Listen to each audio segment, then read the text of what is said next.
Mayın son günü, yəni 31-də Bakıda və Abşeron yarımadasında hava yağmursuz keçəcək.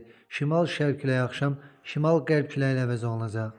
Milli Hidrometeorologiya Xidməti bildirir ki, temperatur gecə 17-21, gündüz 30-35 dərəcə isti, atmosfer təzyiqi isə 759 mm civə sütun olacaq.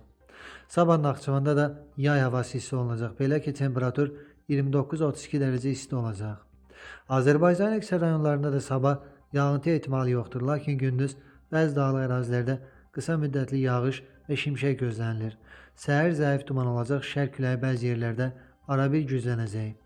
Havanın temperaturu gecə 16-21, gündüz 31-36 dərəcə isti, dağlarda gecə 10-15, gündüz 20-25 dərəcə isti olacaq. İstənilən hava şəraitində hər birinizə xoş əhval-ruhiyyə arzu edirik.